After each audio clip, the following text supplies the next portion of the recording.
Hello and welcome to this end-of-year episode of Superhero Ethics. Friends, this is just about the end of 2023, and Paul Hoppy has joined me to talk about a year in review. This isn't Star Wars, so it's a lot harder to talk about just the year in review for this podcast, since we've pretty much branched out from superhero movies to include sci-fi, fantasy, chess, karate, books, video games. So I think it's less going to be about like what were themes that were explored in media this year, as what were the themes that we kept seeing popping up and that we were kind of drawing a lot of and kind of reviewing, like, you know, so I think a lot of it is going to be about the media of this year, but especially with the strike, there was a lot of attention to media from other years. And the funny thing is, Paul messaged me a couple days ago as we were planning for this and said, you know, hey, have you watched Blue Beetle yet? And I hadn't. I'd forgotten that it had come out. It was one of a number of movies that I didn't see because it came out during the strike. And that's something we're going to talk about a good deal today. But so as part of that, and Paul mentioned that, you know, I didn't have to watch it, but that it was going to be relevant to a lot of the topics he wanted to talk about. And I then watched the movie and realized that I was really relevant to a lot of things I wanted to talk about. And so we're going to kind of use that movie as a framing device to talk about big issues from 2023. Particularly because one of the major things that I really put together this year, that has always been a theme, but I really have kind of started to narrow in on as a major theme in the media I'm interested in, is almost completely not a part of Blue Beetle. So even that, like, it's sort of like everything goes to either 0 or 100. So there's gonna be a lot of fun to talk about. You do not have to have seen Blue Beetle to understand all this, but we will be giving you spoilers from that. So if that's a deal breaker, I would check it out. It's on Max. It's on Max. Probably lots of other ways to get it. It's a movie. And we're not gonna make this a review podcast, but I'm just gonna say this about it. The best way I think to understand it is that they wanted to do, you know, what's kind of been being done a lot of, let's take your standard superhero template and then put it into a different context. In this case, the context of a young Latino man and his family who are all Mexican immigrants. And I think they did a fantastic job of creating characters, of really, I mean, I'm not that nay, but like building that whole world in such phenomenal, interesting ways. Every family member gets well developed, and just the themes of family are so well done. And there's a lot of other things that they cover so well. And I think they put so much time and effort into that they forgot to write a superhero movie. And so they just relied on every trope you could see. And so the superhero aspects of it are completely predictable in ways that I think would have made it a really bad movie if it weren't just so gosh darn fun to watch. And I wasn't being so blown away by how much I loved all the characters. Paul, would you say that's an accurate description of... Pretty much, yeah. I would say it's like a stencil, right? Like they have like a superhero movie stencil. And then within, you know, they kind of like put their outline with that, just with a pen within the stencil. And then like within that stenciled outline, they put a bunch of characters who I don't feel the characters themselves were very well developed by the writing. I feel like just the actors, pretty much every one of the actors, except maybe for Susan Sarandon, like, I felt actually brought a lot to those characters that, like, wasn't necessarily in the script. Like, I was thinking of checking, like, should I see whether this was written during the writer's strike? I'm like, no, it wasn't. It wasn't. It was done. But, and I don't mean that so much as an insult to the writer, but, like, it really feels like the cast brought a lot, you know, and they kind of had to, but I'm glad they did. You know? Yeah. And so I feel like it works, even though the story is like, the funny thing though is for me, like a lot of the movies that I was going to talk about, and a lot of things that I've been experiencing as like a viewer in the relatively limited amount of stuff that I've watched this year. A lot of it, the plot, I'm just like, yeah, I really liked the movie, except the plot just wasn't doing anything for me. And this includes like, movies that are basically deemed great, like Everything Everywhere All at Once, where I was like, could we just like watch them at the business more instead of like have this whole multiverse thing and like Across the Spider-Verse, where I was like, can we just like hang out at the, you know, at the cookout instead of like always, you know, be doing all this multiverse stuff and Loki, where I was like, can we just hang out with the characters instead of doing all this multiverse? The thing about the Blue Beetle is there was no multiverse, so that was nice. There was no multiverse. That was time really travel, you know. I was like, oh, it's nice to see a superhero story where it's like, it really is just like that original stencil, not the newer stencil that has the multiverse and a bunch of stuff that, that's also very true. That's also very true. Yeah, I think one thing I was thinking about as you were saying that is I kind of feel like there's two ways to approach this. There's we want to make a superhero movie. And so we're going to use that as a way to, like, by setting it in a new context, whether that's like a new background for the character or a new time or a new place, we're going to make an interesting statement about superhero movies. Where I felt like this was actually like, let's just tell a movie about a really interesting family and family dynamics in the midst of difficult things.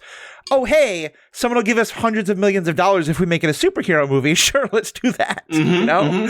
Because this felt very much like someone was like, what if we did Encanto live action without the music, but with more super, you know, and it very much in that kind of a way. So I'm going to take a guess, and we'll mention details from the movie, but I think we'll kind of, you know, let's kind of get into some of the overall themes.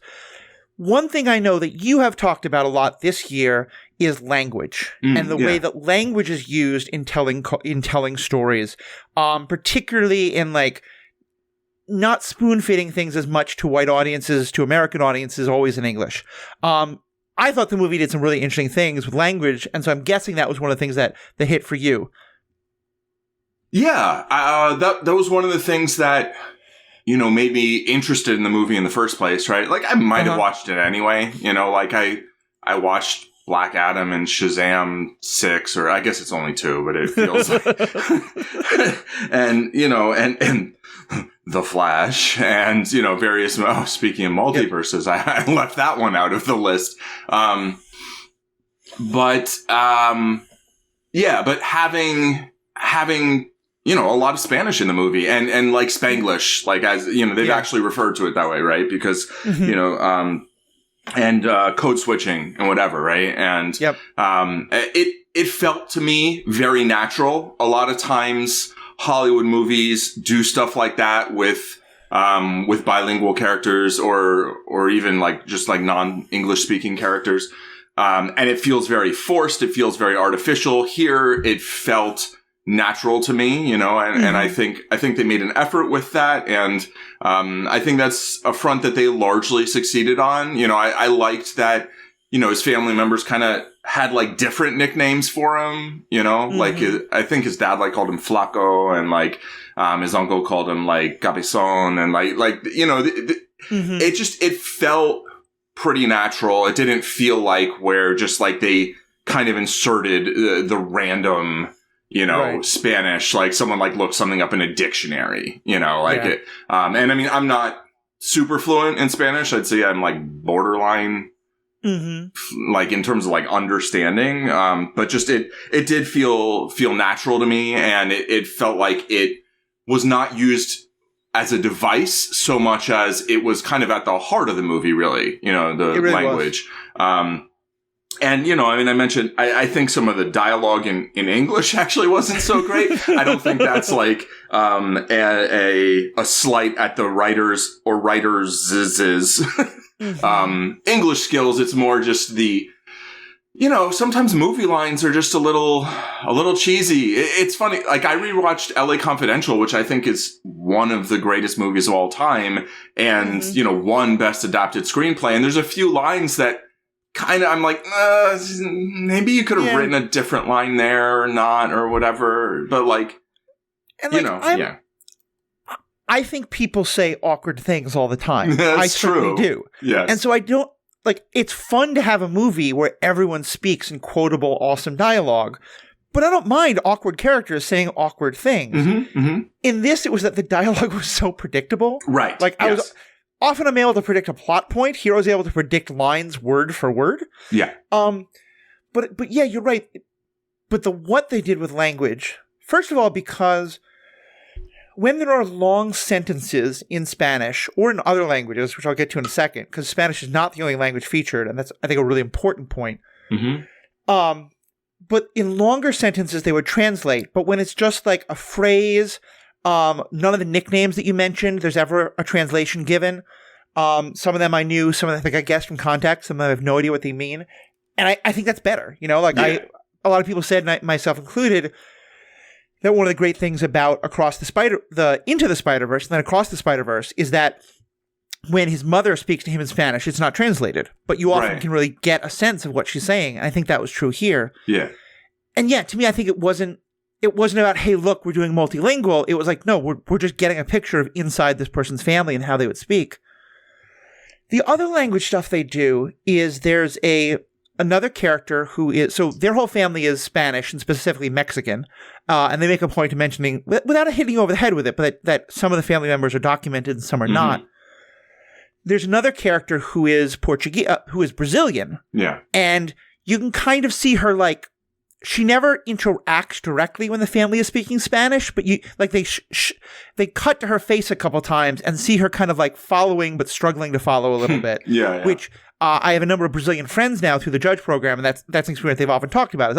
Some of them know Spanish fluently because they've studied it. Others, like, the two languages are close enough. And she does at one point, you know, when she has her like epic line to the villain, she delivers it in Portuguese, which I had subtitles on, which told me that. I don't know if I would have known it necessarily. I think I would have heard the difference between Spanish.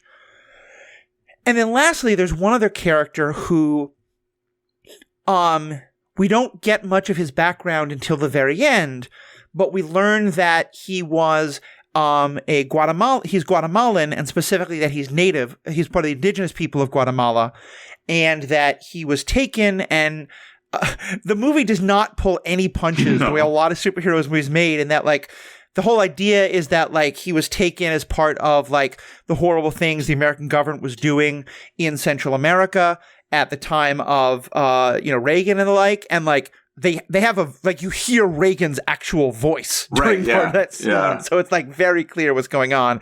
There's also a character who I think the implication is that she ran with Che, or she was part of like number of, Cuban Revolution, Spanish, Latin American Civil War, Latin American revolutionary movements at some point in the past, which is phenomenal. But just I was brought to tears by just getting to hear this character kind of reconnect with his culture and his language and speak in a movie that had been so much about Spanish. It felt really powerful to me of saying, like, oh yeah, and also here are other people in like the geographic area, not all Latin American, because Brazil is not Latin American. Depending on it is colonized by people from the Iberian Peninsula. I've heard Latin American speak a Latin language, so it's Portuguese speaking is the way to. The Brazilians I know get very offended if they're referred to as Latin Americans, but I have no idea if that's universal. But that being a different language, and also the Guatemalan, and specifically being the native being a different language, it really kind of summed up, I think, a theme that was constant in a lot of the stuff we talked about this year of people getting to speak in their own language. And that was everything from, some of the earlier stuff we talked about where it was literally about language, but also just, I feel like we've talked a lot about like characters in stories getting to find their voices, but also on more of a meta level, characters from backgrounds that are often like the objects of people's stories getting to find their voices and be the subject of stories. Yeah, for sure. And writers basically getting to express themselves in multiple languages, in natural ways that when somebody that's not like when you're doing this with language, right? When you're trying to write in multiple languages, and this is something that I'm attempted to be conscious of myself as someone who grew up speaking one language surrounded by like all the languages in New York, and acquiring to various degrees a number of languages throughout the years, but like as an adult, really mostly, I think writing there's like a difference between trying to learn some words to put them in a story and like really speaking a language and trying to include that in your story. Right. And I think one of the beautiful things about film as a medium, and I know Everything Everywhere All at Once came out not this year, right? But the Oscars were this year, right? It won like all the Oscars this year. One of the things that I think is beautiful about film as a medium is that, the writers, even though I think one of them is Chinese American. I think I could be wrong, but like doesn't really speak, I think was quoted as saying like, obviously we don't speak Chinese or something like that. Right. But that, you're saying one of the writers of Everything Everywhere All at Once, or of Blue Beetle? Of Everything Everywhere All at Once. But that the cast, that when you have a number of Chinese speaking actors, they can basically be like, no, that's not how they would say it. They would say this, or and they did that, I believe, in the production of that movie, and kind of just naturally were like, oh, well, this character would speak Mandarin and this character would speak Cantonese. And so this character would speak Mandarin to her husband and Cantonese to her father. And like that fits with the characters. And I don't think in the subtitles they told you whether it was Cantonese or Mandarin, and I don't think so. I think that was something that you kind of like had to just pick up on. But for me, it feels like it really works because you write a screenplay for a movie, and that's not like the list of all the lines of dialogue that gets spoken, right? That's not really how film production works. In television, it can be more like that a lot of the times, where they basically just shoot the script. But in what's it called? In films, very often there will be a lot of alteration to those, to the script, right? During the process of filming. And a lot of times and this can happen in television, obviously, but I think it's more prevalent in filmmaking, where the actors can be like, oh, my character, I think, would actually say this way. And, and that's one of the reasons it's, when you cast like, not like actors who can't speak the language of the character and they're kind of just learning things phonetically, or they just know a little bit, or actors who aren't, of whatever culture or kind of adjacent to the culture that a character is, they're not going to be able to like supply that, right? It's kind of like a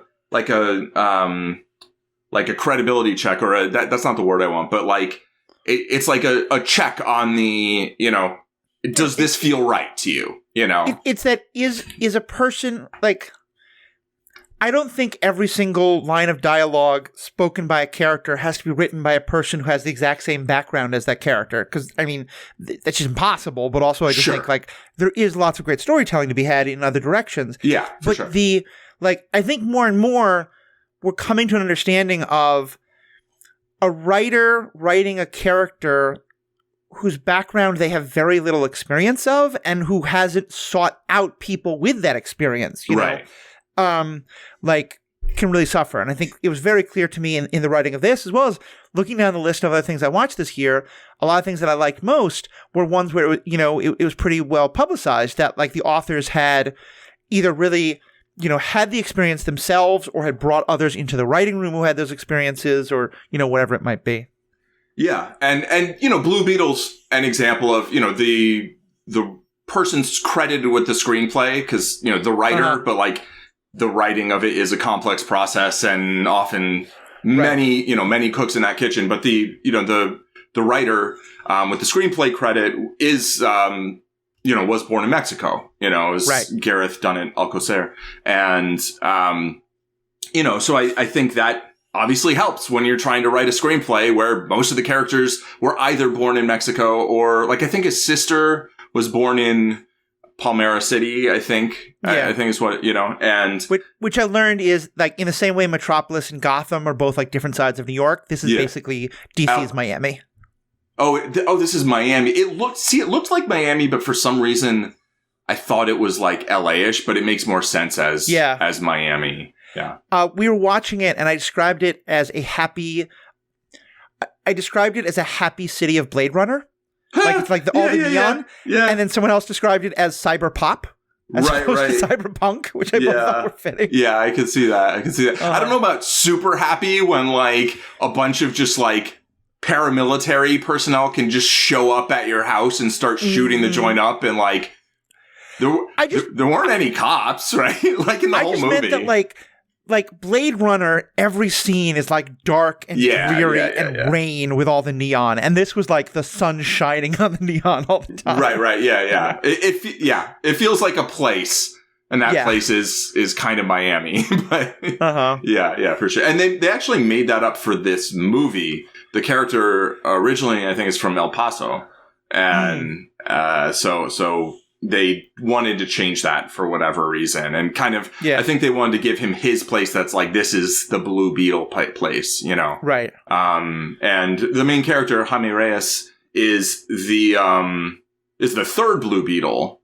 And so they kind of worked in the original, I think both of the original two Blue Beetles kind of in the story, which I thought was kind of cool. And I thought that kind of worked well. Yeah. Yeah, no, I really like that. And just kind of looking over, as I'm kind of talking to you, I've been looking over some of my other podcasts from this year. And seeing this theme of like people's voices coming out. And one particular podcast I want to lift up is one I did, came out September 12th. It's called Blurs and Fandom with Caged Bishop Cosplay. Caged Bishop Cosplay is someone on TikTok primarily. He does great stuff. And he talks very proudly about being a blurred, which, for those who don't know the term, is a black nerd. And so he talks about a lot of the same stuff that we're talking about from his specific perspective as a black man. And I really loved that podcast. We really got a lot of great things. And we actually talked about the Barbie movie for a while and why we both loved it so much and different perspectives on it. But that was just kind of one podcast I wanted to lift up. Another theme that for me really was kind of brought out by this movie is how much the strike affected this year. Mm-hmm. And as you said, the production of this movie I don't think was affected by the strike at all, but it did not do very well. And I think that, like, the way Hollywood is, a lot of people are probably taking that as like, oh, this isn't an interesting character, or people weren't interested in, a Mexican-American family. To me, though, I think the fact that, like, none of the stars could publicize it when it came out. Like, a lot of movies that came out during the strike were really hurt with their marketing. And, I think a lot of folks like myself just weren't going to watch any movies during that time, but also just even people who were, like, talking to both of my partners, neither one of them they remembered, like, seeing trailers for it years ago, but neither one had realized that it had come out because there was just so little publicity about it. And I don't know if that's just because of the strike or also because DC, like, what DC and that company does right now about what they publicize and what they don't, and, pulling movies off the shelf and stuff, I have no idea. But I really think this was a movie that was hurt by, and when I say I blame the strike, I'm 100% blaming the studios, to be clear. Like, I'm 100% pro-union, and I'm pretty sure Paul is as well. Actually, well, no, that was a whole thing that I do want to get into. About that. Never mind. Yeah. I mean, continue your thought. That is, I'd like to put a pin in that one. Yeah, sure, for sure. But my point being that just, I don't want you to think I'm like being like, oh, goddamn, those actors or writers who who caused this. But I do think that I want more people to give this movie attention, and it just really brings up how much the strike was a theme, both in terms of, we did a great episode on labor stuff where you and I talked back and forth, and we did disagree on a lot of stuff, agreed on a lot of things as well, and also that just how much the strike wound up affecting this podcast, because we spent probably like 4 or 5 months looking for content outside of the Hollywood system. And I'll talk more about that because I think that, like, we did some great content on individual things, but also it was just fantastic to really, like, be like, hey, there's lots of great content being made outside of Hollywood, and we should talk more about that. But yeah, if you want to put your pin in the union comment. Yeah. So just to address the last thing, I one thing I really enjoyed as a consequence of the strike was the reminder, the like very important reminder that like Hollywood is not all of filmmaking. Yeah. Right. That that filmmaking, you know, both you know, cinema and television extend beyond Hollywood, and that there's tons of great stuff that you can watch from all different places in the world. And, you know, and that's not, you know, you might have a distributor that within the United States, which is involved with Hollywood, right? But that if you're like, well, I don't want to watch any of these Hollywood things during the strike because I don't want to support the companies that are, the whole thing gets very complicated. But like, if you're just like, I don't want to do that, or, you know, you didn't want to cover any of that, then it's like, well, there's no shortage of other things to cover, you know? And, I enjoyed the opportunity and kind of the push to watch some more things that I had seen before and to rewatch them, like Sharps, and some other things like, you know, The Hidden Fortress and the Godzilla movie, the first one, you know, we watched together, and a lot of other stuff. Yes. Let me say something that quickly is that on more this idea of like, you know, people getting to speak out of their own voice. Part of why I watched Godzilla at the time it was coming out was it was right when Oppenheimer came out, and there was a lot of commentary I made about like, hey, how come we're talking all about the atom bomb completely without like a single Japanese character ever appearing on screen? Yeah, and I've now watched Oppenheimer, and I think the movie is not about the things that the marketing campaign made it look like it was about. And I do think it's actually a very well-made movie that's a very interesting story, but that shouldn't be the definitive like story about, you know, the nuclear bombs dropped on Japan. Right. And I'm not saying Godzilla should be, but I do think that like, I mean, and this wasn't just my observing, like doing a lot of reading, there's been a lot of Japanese commentary about this, that the movie was very much, was made only 8 years after, and basically a year after the American occupation ended, so they first could do it. And it's very clearly the entire thing a metaphor for and a kind of national reckoning with the, you know, the horrible thing that America did to them and did to the Japanese. And so it's and then the later movies are just a lot of fun, and some of them have really deep themes as well, and some of them are just watching guys in rubber suits crush plastic buildings, which looks really fun. And you get to see rubber monsters be passive aggressive, and it's wonderful. But yeah, that's another one that I think came out of this that I would really strongly recommend. The 1954 Japanese version, that's particularly important because they made an American version, which is the first thing that often comes on searches, in which they took out all the stuff that's critical of America. Edit, right? It's the edit that was released in the United States, which was the only one that was really available in the United States for a long time. Yeah. It's the same movie, but it's a different edit, so it's a completely different movie. Well, yeah, it's not only that it's just a different edit, though. They actually made new footage of a white reporter who like gets to be a big part of the story. Added some, yeah. So, sorry, you were making a larger point. I just wanted, because that to me ties in so much with the like, you know, hearing folks have their own voice. Yeah, for sure. And like, I mean, I find it interesting to see also the different stereotypings that you get from one side. Like, you know, if you see an American film and then the American film sort of interpretation of the Japanese, and you see a Japanese film, the Japanese interpretation of, you know, Americans, and then you watch some Chinese films and their interpretation of the Japanese, and then also, like, I watched, we did Ip Man, right, with Donnie Yen, and then I more recently watched, which takes place during the Japanese occupation of China, and, but then I watched, Enter the Fat Dragon, which is also a Donnie Yen movie, that takes place largely in Japan. And it's like, you know, there's this like scene where like everybody's telling them to be quiet, basically, which is, I think, this, you know, sort of like Chinese impression or stereotype of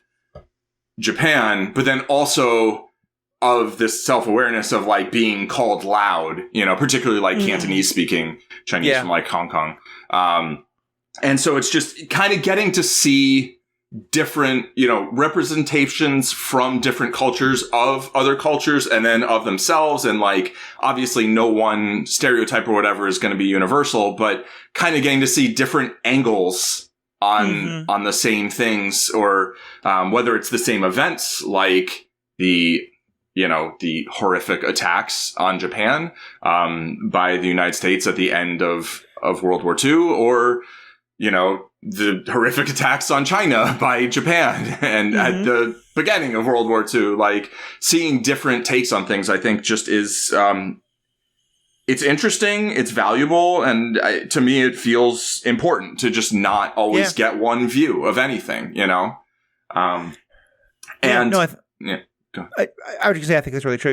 Yeah, and in terms of the strike, like, I don't want to get too much into it, but just basically, unions are power structures, and power structures by humans are used as they're used. And during the strike, I was very conscious of trying not to talk too much about the things about the Writers Guild and the Actors Guild, like the way that they were doing things that I didn't like. Because the producers, it was a guild, the AMPTP or whatever, like, for me, it was one of these situations where it's like you have two sides that I think are not doing things I agree with, but one of them's doing things I like vehemently oppose, and the other side I'm just like, yeah, that's not why and I feel like sometimes there's a time for nuance, and there's a time for, if not like blind solidarity, then at least like, look, right now, while you're kind of like having your moment, I'm not going to be like,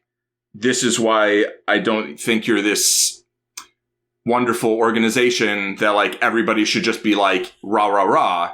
But at the same time, I'm going to let you like do your thing, and then like I'll try and give, come in with peddle my nuance later, kind of. Where like, and this happens in wars too, right? Where it's like, well, both sides are wrong, but one side has bigger guns. And that's really the thing in the, producers versus writers, or producers versus actors, whatever. It's like the producers have bigger guns. They have more money. Yeah. And I mean, that's metaphorical, so not as big a deal, But like, overall, it's like, for me, it's like, I think it's important to be able to be like, yeah, I don't agree with everything you're doing or the way you're going about it. And I don't think all of your motives are necessarily wonderful, Yeah.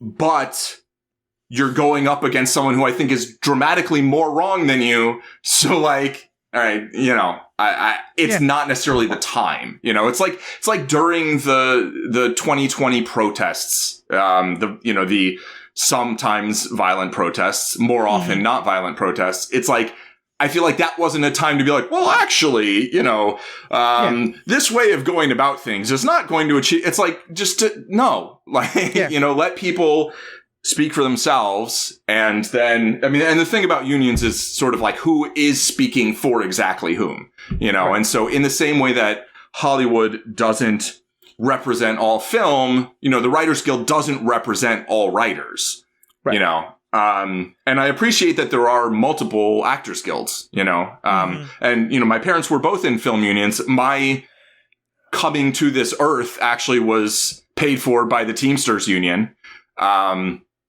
And like, my parents paid basically nothing of the then not quite as astronomical delivery charges of children, but like, but also like the Teamsters, like literally, I think they did like break people's legs in spots, and like, then like they asked people, they're like, so do you do that? And it's like, oh yeah, that's real, and, but also you don't want to like portray all unions that way. And Hollywood's had a bad history of portraying unions, that's very true. And like, to bring it full circle, I'm gonna pitch my screenplay idea that I can't write entirely by myself.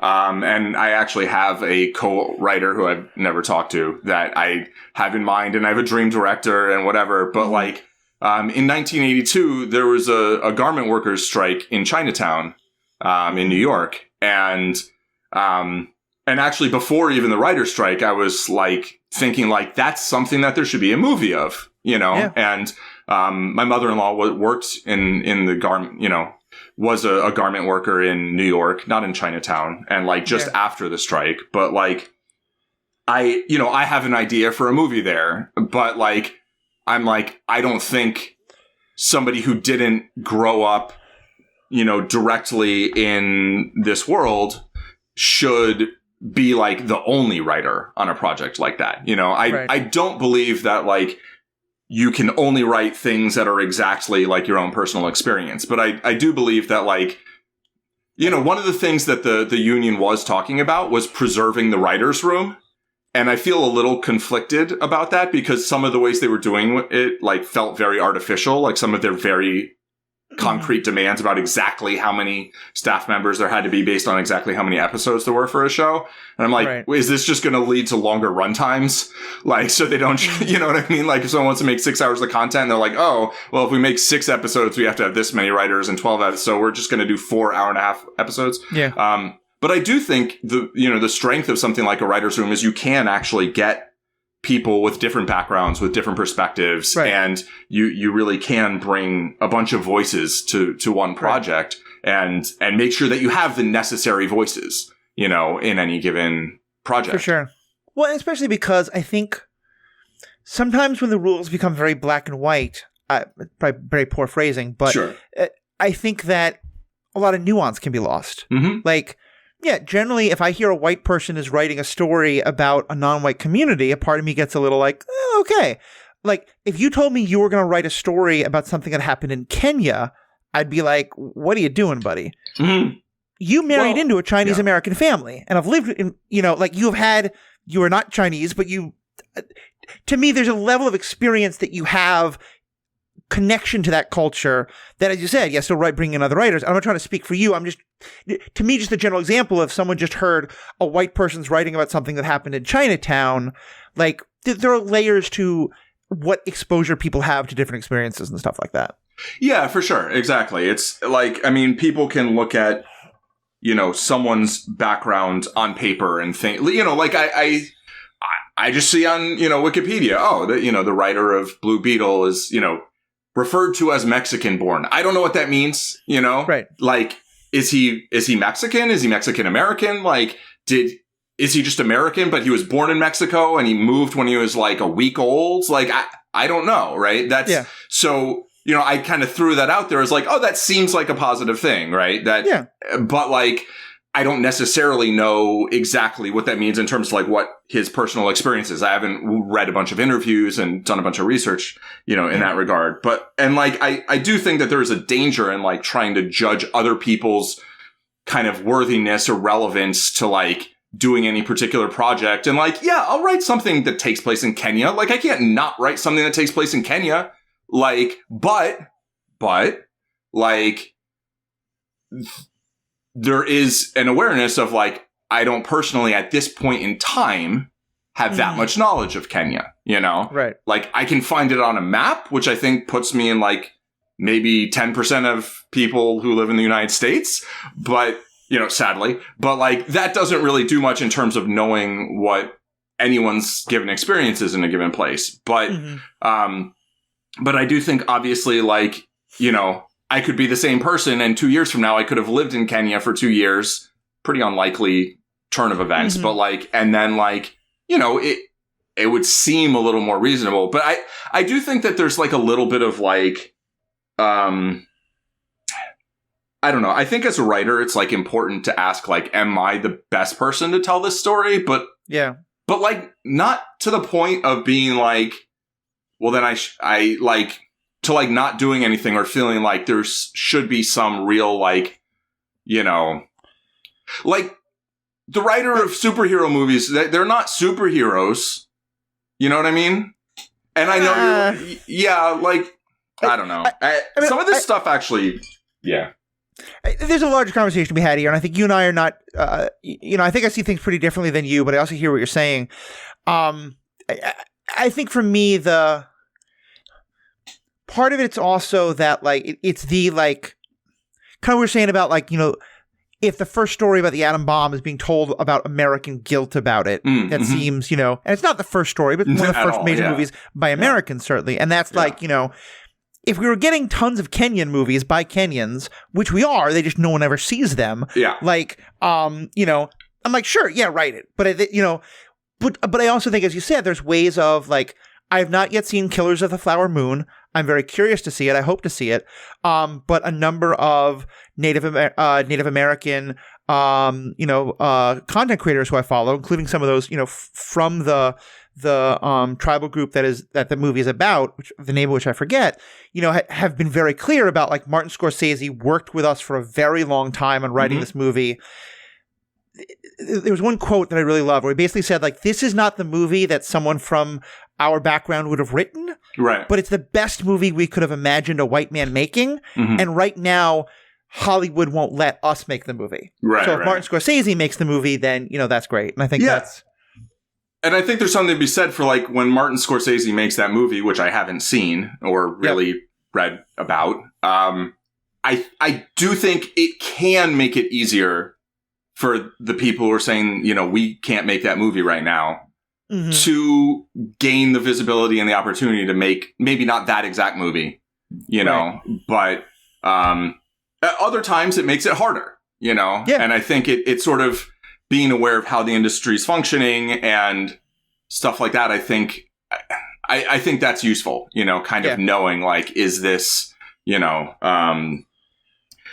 is this helping? Is this hurting? Like, what am I trying to do here? Like, do I just have a story I want to tell? And so I'm going to tell that story. And, like, you can have whatever thoughts you want about my identity or this or that or whatever. Or, like, if it really is someone else's story, then, like, how can I make sure that whoever's story it really is, like, if it's relating to, like, real people, or, like, a very specific culture, how can I make sure that people from that culture or people within that story or related to that story are involved, or at least, in some capacity, right? Whether or not they have the written by credit, Yeah, for sure. Pulling back just to the union stuff, I want to talk about a movie that we watched this year. I watched this year. I don't know if you've ever seen it. I won't talk too much. Let's try that again. Pulling back to the union stuff, one more thing I want to say about that and the strike is there's one movie for which I broke the picket in that regard, that we talked about, a Disney-made movie, but it felt appropriate after seeing the actors from the movie singing the songs from the movie on the picket lines. And I'm talking about the movie that, as far as I can understand, is where a hell of a lot of people, a hell of a lot of millennials and Gen Zers, and even some folks of our generation, got really a union consciousness, and that's Newsies, which is Christian Bale as a 15-year-old newsboy singing and dancing as he talks about the very real newspaper boy strike of 1898, or maybe 1900. It's a ridiculous movie. It's a lot of fun. It's a Disney musical with all of that entails, but it's really a beautiful story about unions, and actually has a lot of, like, union theory in it. And I really loved getting to do an episode about it and really using that as a lens to look at the unions. Because, I mean, certainly one of the things I talked about is that unions aren't perfect by any means, but that there's a need for, like there are times where inside the union, they disagree on tactics, but they have the strategy of, like, once the majority or the leadership decides on the tactics, then the strategy is to then all go out and hold up those tactics, Right. And yeah, it's by no means a perfect movie, and it's not completely accurate, but it was just, I mean, obviously the singing and dancing is very much not accurate. Although Christian Bale's a good singer. So the Batman voice hurts. But yeah, so that was just a fun one.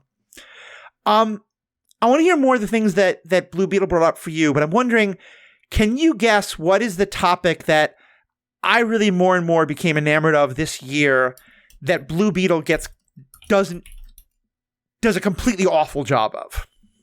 Yeah, I see the transition about Blue Beetle for me would be Kevin Conroy as Batman singing "Am I Blue?"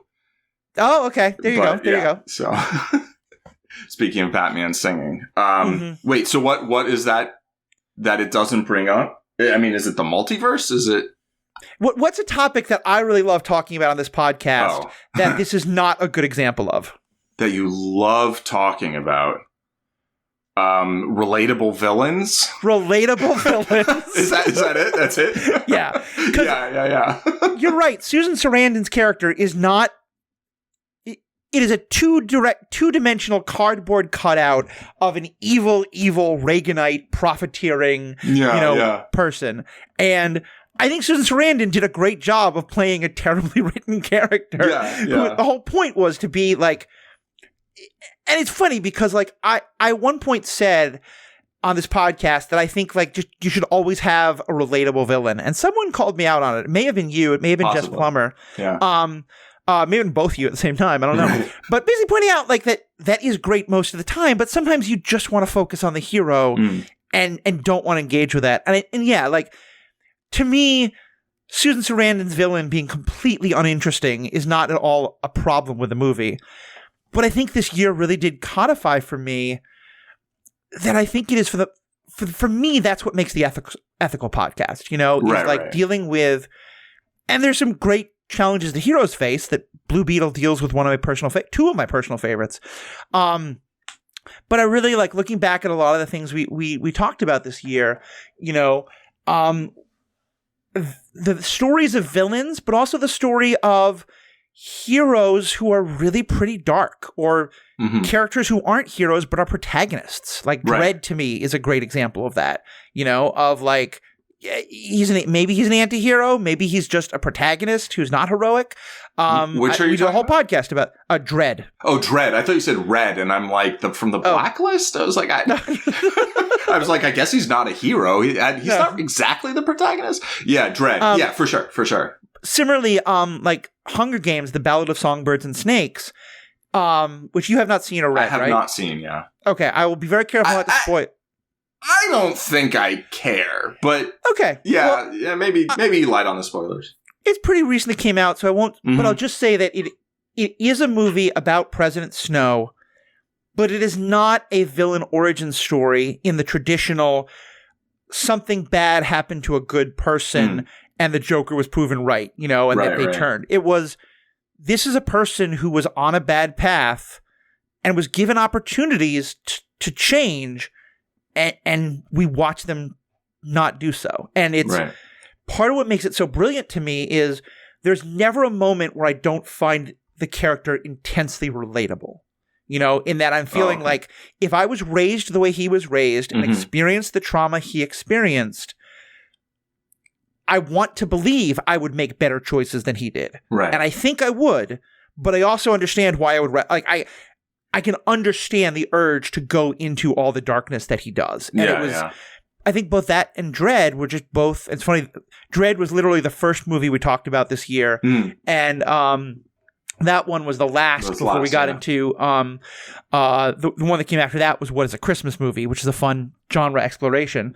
But Christmas movies generally don't involve villains. Well, sometimes they do. Yeah. But I've repeatedly watched Scrooge, the Disney version with Uncle Scrooge. In Cantonese, but like. It's definitely Christmassy, and he's definitely a villain, and then he gets a chance to turn away from that villainous path, and he does. Spoilers for A Christmas Carol. And the 15,000 adaptations that you may find in film and television. And actually, we had someone be very critical of the Christmas Carol story, which is fun on that What is a Christmas Movie podcast. But yeah, how do you feel about relatable villains?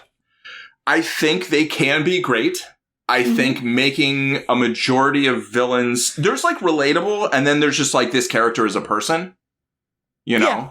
And I feel like Andor did a good job of having a mix of relatable antagonists, or antagonists that you had a chance to relate to, if you happened to relate to some of their experiences, or put them in some situations that you might develop some empathy for them, and then be like, oh no, this is a villain, And then other characters who are just, they're still characters, but it's like, maybe not as relatable, but just like, that seems like a person, as opposed to like, this is a cardboard cutout of a villain, Yeah. And, maybe a better way of saying what I wanted to say is that you understand that the villain thinks they're the hero. The villain isn't twirling their mustache, because Susan Sarandon was twirling her mustache like one of the best. Absolutely. And, I think there's room for both. And I think that there are more, that there are more relatable villains or villains that you understand, believe they are the protagonist. I think that is generally a good thing that there are more of them. But I also don't think there's no room for villains who are not like that. You know, I believe there's space for both. And, you know, was that the best choice in this movie? Maybe. You know, I mean, she could have been maybe, she could have been like 2.5 dimensional maybe, but like, you know, and certain things felt like very on the nose. But at the same time, it's like, yeah, maybe that was fine in this movie. You know, there's multiple antagonists who have a little bit more going on, who, you know, it's the one you mentioned. There's another one, who also has I think, relatable experience by consistently not being called by his name. You know, and I think that can be relatable to a lot of people in different ways, right? It was unfortunate that led to one of the lines that I could predict word for word. Yes. Yes. But yeah, it was very relatable, and his like hero turn in that regard was very relatable, if incredibly telegraphed. Right. Yeah. Exactly. Totally predictable, not subtle, but like, you know, it was there. You know, and so I think sometimes. I don't think, some movies just don't seem to have the bandwidth to do certain things together, you know, and maybe trying to make her character more than it was, you know, and they kind of almost like with her off screen sort of hand waved in that direction, you know, where like, you know, the basic plot premise is that, this guy makes a company and he has a son and a daughter who are running the company. And then the son maybe kind of goes away from running the company and the father dies and then he leaves it to the son. And, you know, they kind of mention like, that seems kind of sexist, you know, like, and, you know, we don't know all the details, but it's like, you know, you can kind of fill in like, yeah, she didn't like that. And so not like, therefore she took a villainous turn, but that's why, you know, she kind of maybe has a chip on her shoulder about how the company was run and what she wanted to do with it when she got control of it finally, you know, and so there's something there. It's just they didn't do much with it. And like, that's okay. You know, it's a choice. It's a choice for sure. But yeah, it's just definitely something that I have had this idea that I wanted to write a book about villains for a long time. And I think more and more, it's something I hope that I'm going to do in the new year. And I think part of it for me is also that the better a villain is, I think it often, part of why I don't like, you know, completely evil villains is it means that you have completely morally justified heroes. Because if there is pure total evil in the world, you know, in the form of like a Palpatine, you know, unlimited power and all this, then it's very hard to ask questions about what is or isn't justified in against that person, you know, and you know, you need Hitler to have a Captain America, and there is a real world Hitler, like there is a, you know, so there definitely is, you know, even he thought he was the hero in his own story, but I think to the rest of us can be pretty clearly like, yeah, absolutely awful.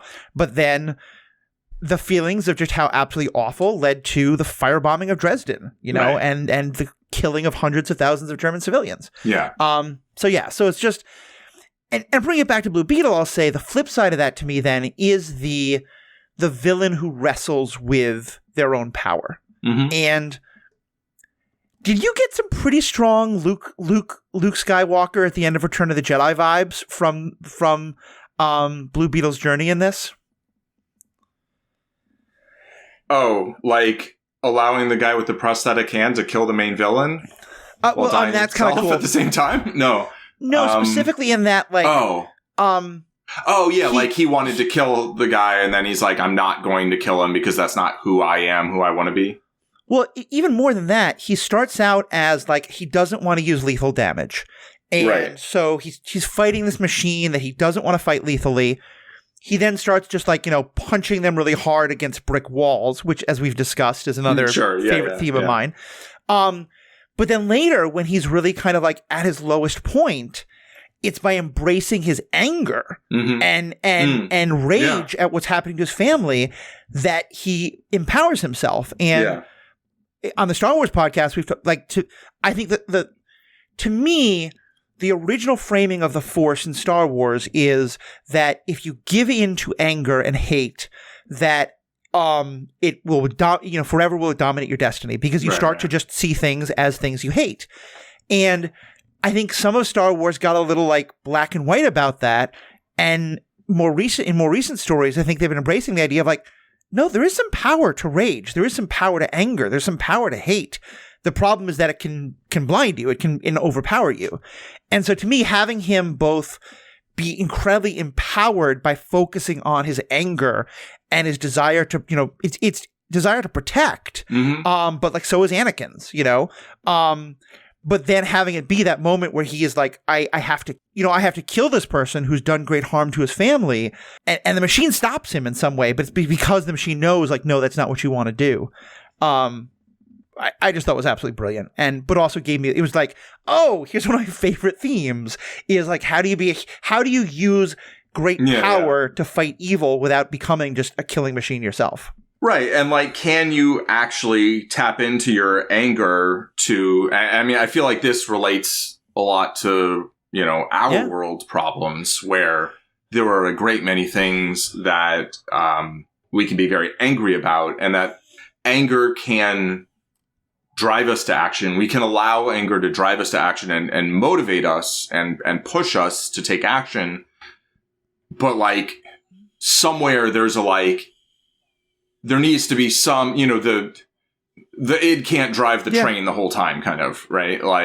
There needs to be some amount of like, sort of like supervising ourselves of like, okay, wait, that's not going to actually either, that's not who I want to be, that's not what I want to do, or like, that's not going to achieve the ends I want, and like, so I think like using anger as a motivation without letting it be the only driving force, I think like having it supply the fuel, but not drive the bus, I think it's like, can we do that? And it's like, I think that's hard, but I think it's possible, and so I think he kind of manages to do that a little bit, where, he is that anger and, the anger at something bad happening to people that he cares about, driving him to take action, but then still having the wherewithal to be like, okay, hold on,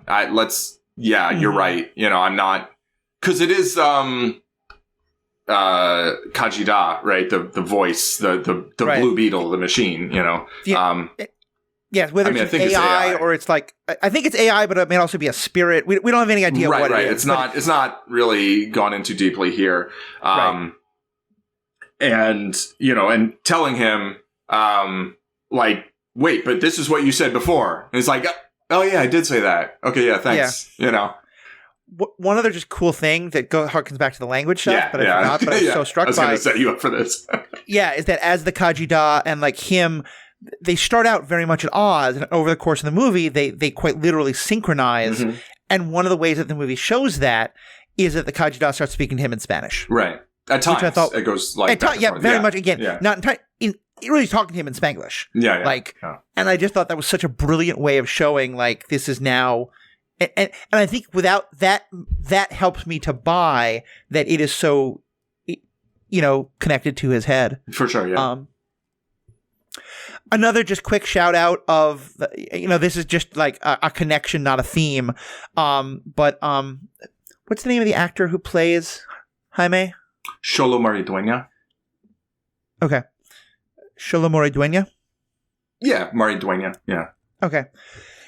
This isn't really a theme of the show, although it's a topic we talk about a lot, but it's funny that this is so much of a connection, this is now the second time we have talked about the actor Xolo Maridueña dealing with wanting to fight without using lethal force and being scared of the possibilities of his force, because of course he plays Miguel in Cobra Kai, who goes through many of the exact same struggles. So I was like, you're being a little bit typecast, my friend.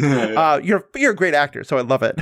I'd like to give a little shout out to Xolo Maridueña, where he like there's things that, and there's like certain just very Miguel things that Jaime does here, you know, where like both in like when he's like talking to a girl and like not be like, somehow he managed to come off as like very likable, charismatic. He can like be visibly interested in someone, but it doesn't feel like a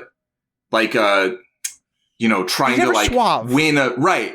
But also like it's like he's not, I don't know, like that like sort of sliminess or the kind of like aim to be possessive or something like that. Like that's not there. Like he just has a very particular sort of charisma that I think comes out in this role that also does in Cobra Kai. And just he works gives very off well. this attitude of like, he's around a beautiful woman and he's just so happy and honored to be in her presence and he wants to keep doing that, you know, without, like you said, without it being the like, you're mine now. Yeah, and just like a certain level of just kind of like respectfulness without like being like super deferential. It's like, it just works. He's just got a vibe and it comes out here. And and it works, I think. Yeah. You know, it really does. It really does. And then also just a couple of other cast members. I mean, it's cool to see George Lopez get to like play like I think a Mexican Doc Brown is how. Yeah. What I think that was a line from the movie, right? That is a line from the movie. A Mexican Doc Brown combined with like. Are you still there? Yes. Did I lose you? Yeah. No, I'm here. A Mexican Doc Brown combined with a like survivalist super paranoid. Yeah. But it's a fun thing where the super paranoid guy gets to be right. So that was fun. And Damian Alcázar, who plays his father, and I've actually recently said I was watching. I'm halfway through a movie, Que Viva Mexico, on Netflix, where he plays maybe more than one character, but and he's in a bunch of other stuff, like Mexican movies. You know, in his bio, I think it refers to him as being in 6 foreign productions and 27 Mexican movies. I like that. Yeah. And just overall, like I thought, I mean, I liked Bruna Marquezine as Marquezine, as Jenny Cord, the kind of like love interest, but also like maybe the real protagonist of the, you know, like in terms of the plot, you know, like he's the, like, I mean, she's the Wasp to his Ant-Man, quite literally. Yeah. She's the daughter of the guy. Yeah, it's true. And then gets passed over. Yeah. Like, you know. Yeah. And like he kind of accidentally becomes, you know, the hero here, right? Like he wasn't meant to like the Blue Beetle's just like, oh yeah, I'm gonna choose. You're gonna be my host now, you know. Yeah. But yeah, just overall, I felt like the cast brought a lot that I think if you filmed this movie with a bad subpar cast, I think it would actually be quite bad, you know. Yeah. But it wasn't. You know, there were parts that, you know, okay, we're doing this now, you know. There were some moments. I won't get into those though. I'll focus on the part that I liked, which was like just, you know, just the performances and just seeing like, you know, the people as people, you know. Yeah. And I think it really highlights that like I love ensemble hero movies, and like clearly this is like there's one named hero, but he's off screen for like 20 minutes of one of the biggest action scenes in the movie.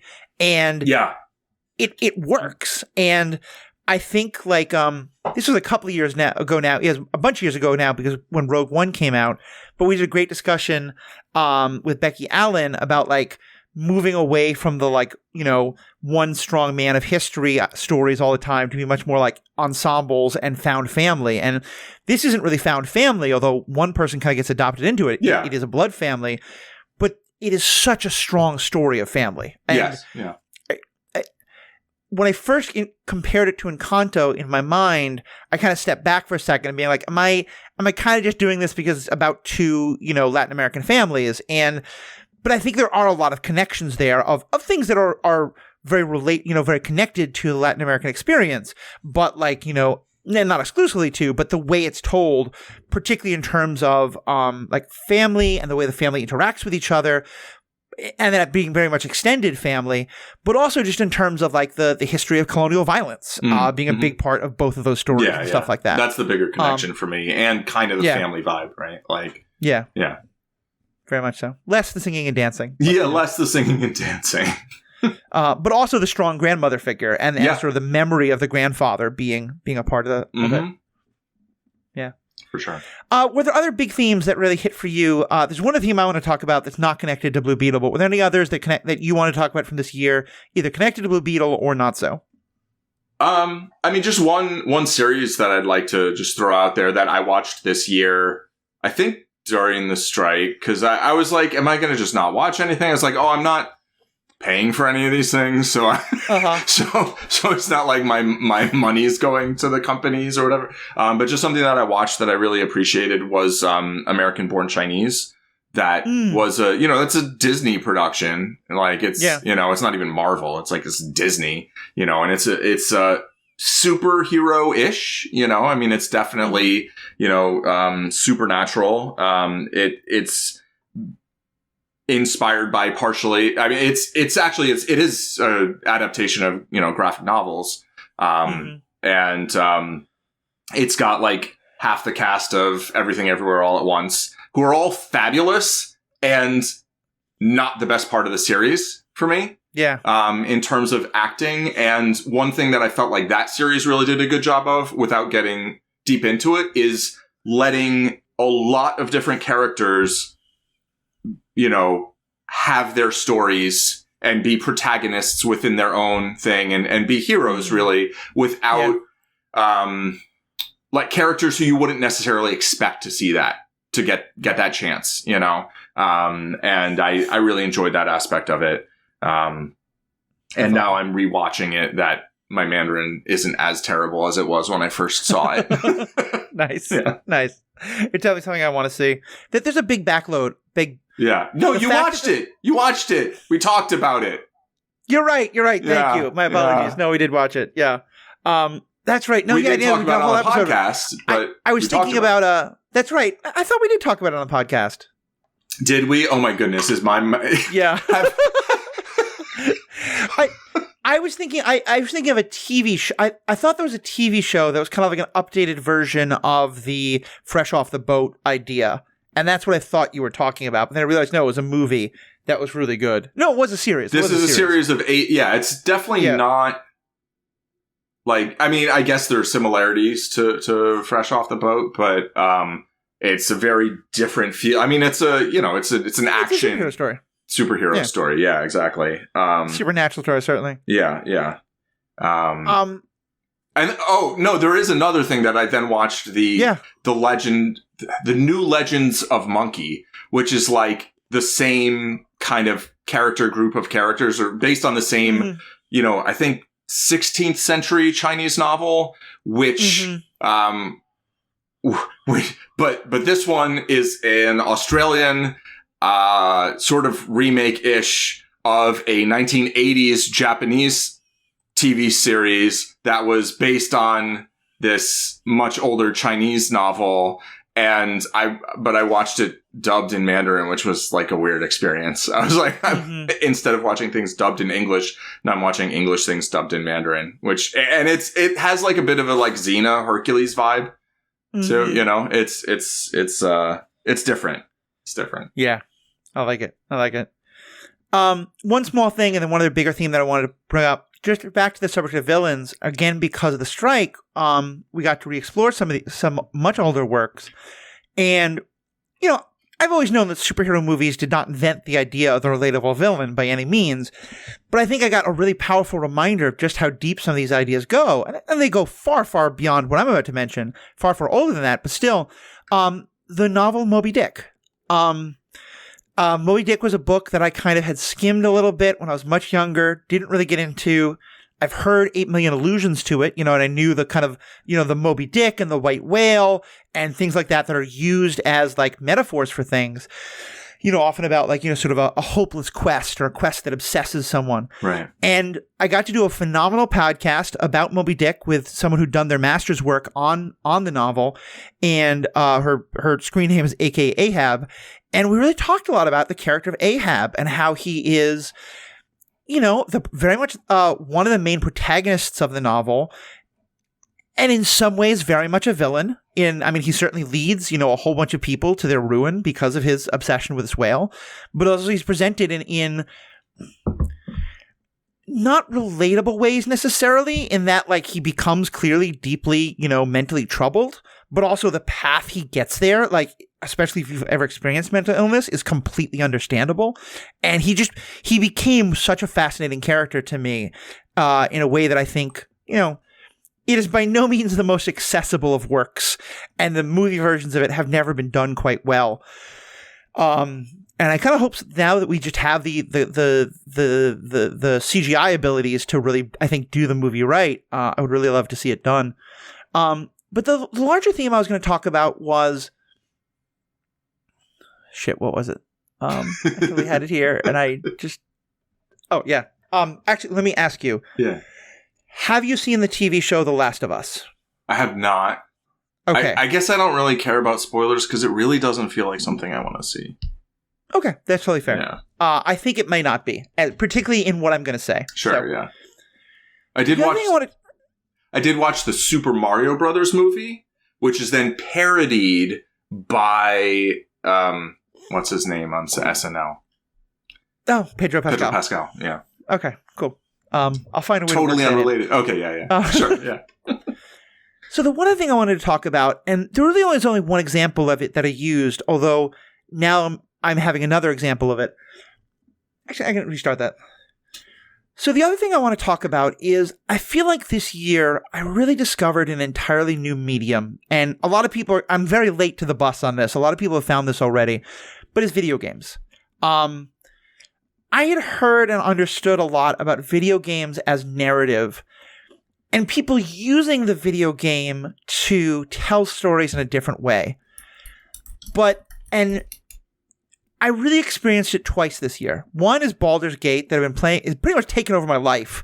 A big reason why I haven't caught up on a lot of the things I wanted to see was Baldur's Gate came out, I think, towards the end of the strike. And so most of the time I used to spend watching things has been spent playing Baldur's Gate with my partner. We're now on our third run. It's just that good of a game. And every time you, like, there is a story, but every time you play it through, you can play it from different characters and thus see the story from a completely new perspective. And so that is, I think, a thing that a video game can do in showing you a story from all these different perspectives.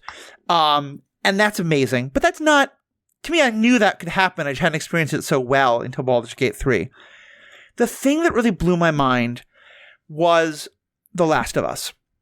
The Last of Us TV show, I think, is incredibly dark and is not for people, but is a brilliant piece of filmmaking, in TV form, but I think filmmaking is the right word. The acting is amazing. The writing, the cinematography, everything is just phenomenally done, particularly because it is not a zombie show. It is a show that uses zombies as the plot device to get us thinking about what the kind of massive trauma of, a cataclysmic event that wipes out 90% of the population and leaves the rest of us in this desolate hellscape, what that would do to people. So the TV show already was amazing. But then I played the video game, I watched my spouse play the video game because I just don't have the hand-eye coordination for first-person shooters. You experienced the video game. Yeah. It's not a first-person shooter necessarily, but yeah, I experienced the video game. It is a hand-eye coordination game, which I'm terrible at. And Paul has said they're okay with me not spoiling it, so I'm going to use some... I won't spoil any details, but just general themes. If you've seen the show or the video game, it is about people doing heroic things. But the main protagonist winds up doing things that are deeply understandable and completely understandable and probably wind up fucking over the entire world. Because of, I'm going to go ahead and spoil it. He winds up, they get into a situation where the the girl he's been protecting this whole time, who's formed this very strong bond with in this beautifully told story, they believe they can cure the zombieism, but the only way to get the cure is basically to drain her of blood, like to kill her. And, I'm sorry, no, it's because it's in her brain, actually. And he finds out about this, and he's like, fuck no. And he kills everyone to stop them from doing it. And in so doing, kills the only people who have any idea how. And we did a whole series of podcasts on the show, and so I'm not going to reiterate it, but I think the game, the show and the game both do an incredible job of not clearly saying he's right, not clearly saying he's wrong, just saying, here's what he does, and making you be in it. And to watch it as a TV show was powerful. But in the game, which is like the thing that the game does is the story itself is completely on rails. You don't get to make choices. You get to like play out the things they do, but you don't get to make choices. And, we talked about how when you get to that point in the game and you realize not only is this what Joel going to do, but you have to be the one pushing the buttons as he does it. And you are therefore kind of complicit in his story in a way. It's a kind of storytelling that a lot of people hate it. And I totally understand, because if you're really into like wanting to control the narrative, this is not for you. But the idea of telling a story about a person who's driven to do what I think are supposed to be understood as terrible things, and that's not the only thing by any means, but where you have to be complicit in that way because you're playing the character. I'd never seen someone use a video game as that kind of medium, and I thought it was, maybe not the way I really don't want most video games to be like that. I don't want most stories to be like that. But as a way to use this media to tell a kind of story in a way no other media really could, I thought it was utterly brilliant. Yeah, I think I find that deeply offensive and disgusting. But, interesting. Like, something can be brilliant and disgusting. Yeah. Like flying planes into the World Trade Center. I was like, oh, that's clever. I wouldn't have thought of that. I mean, you're killing a lot of people. I'm not a fan of that. The atom bomb. That took a lot of science to make that happen. But, not good. Not a good thing to do. The whole time I was describing it, I was like, oh, Paul would have absolutely hated every part of this. So first of all, I probably, I would ask her, I'd be like, so, how do you feel about getting murdered in order to save everybody? Like, it's your call. Right. Like, very clear, like, no pressure. It's up to you. What do you want to do? Like, I believe in agency in that way. But like, if she was like, yeah, no, I'm not, I don't want you to let them do that. I'd be like, oh, okay, pop, Yeah. Like, in the game, I think, but, in both the game and the show, but particularly in the game as it matters here for the agency, she has said on a number of times that she's willing to die if it leads to the cure. Okay. Then he's making a bad decision in my view. But I think what is clear is that he is not doing it for her. Right, he's doing it for him. Part of what it's about is how love can be incredibly possessive. Like, and in that way, it's a wonderful parallel with Anakin. Sure. But it's also like you've seen him.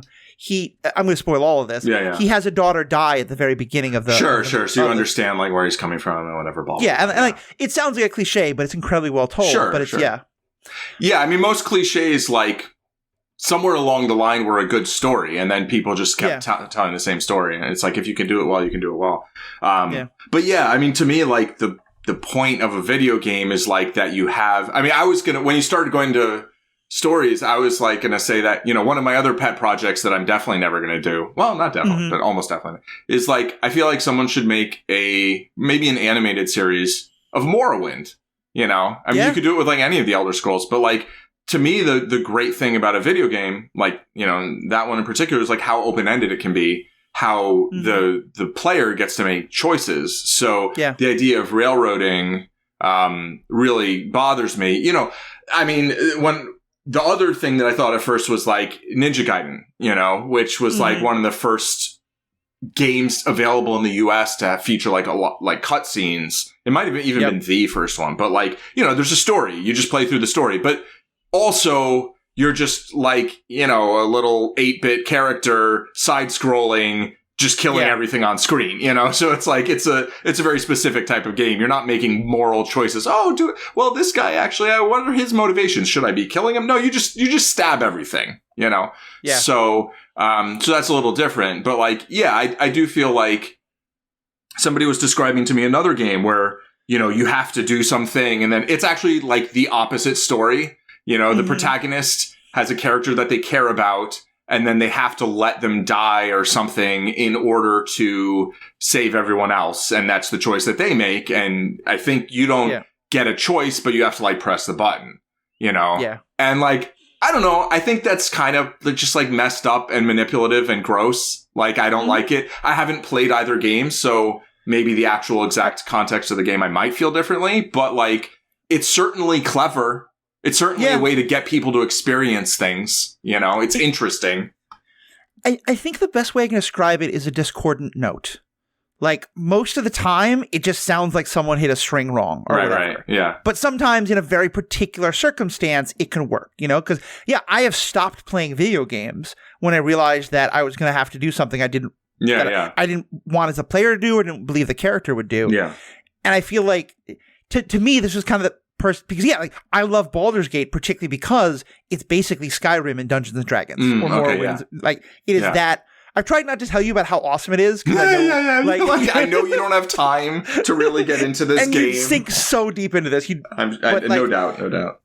But that is the kind of game I love so much, and that's when I realized that the on railsness of the game is very intentional. Like, and they're using that as a way to be like, we know this is going to make you uncomfortable. Right. But that's because, like, it's not a video game.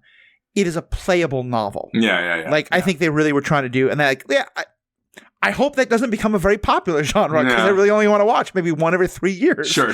But, and only if it's done really well. Yeah. Right? Yeah. That's the thing. But, and the fact that the game came out probably like 8 years ago and it hasn't tried, I mean, maybe there are many games that have tried to do it since, but I haven't heard of them. Well, I mean, the game I just mentioned, which is a very well-known game, but I won't spoil it in case people want to experience it. Fair. Yeah, so I think, that's all of 2023 in an hour and 23 minutes. Yeah, that was the whole year. Nothing else happened. I'm good. Paul, where can people find more of you? I guess I tweet on Twitter as Zen Madman. And I really hope soon there will be other places that people can find me. I technically have a website, zenmadman.com. There's still not much there. But if you're listening to this sometime in 2024, maybe there will be. I don't know. You can roll the dice on it every now and then if you want.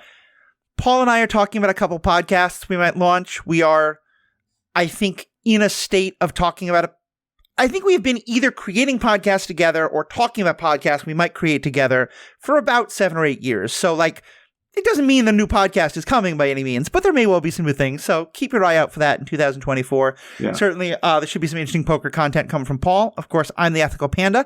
You can find all of my content at theethicalpanda.com or by going to True Story FM and searching for either of my two podcasts. The Superhero Ethics Podcast, or the newly renamed Star Wars Generations Podcast, which I thought was mostly going to be me talking to two millennial or Gen Zers and them calling me an old person for the way I think of Star Wars. Mostly, though, it's the two of them arguing and me threatening to turn this podcast around if the kids in the back seat can't stop fighting with each other. So it's a lot of fun. We're relooking at a lot of things. Paul will hopefully be able to come be a guest on some part of that podcast at some point again soon. It was so good to have you on this. But of course, you can check all that out. We love what you think. What are your thoughts about what 2023 was all about? We'd love to hear more of them. All the contact information is in the show notes. They're on the website. And of course, the best thing you can do is become a member. $5 a month, $55 a year. Ad-free content, bonus content. We're about to do a bonus section about 2024. And also, you just get to support the podcast, and it's a great, great thing to do. So, on behalf of myself, Paul, thank you all so much for listening. Stay classy, Gotham. Stay classy.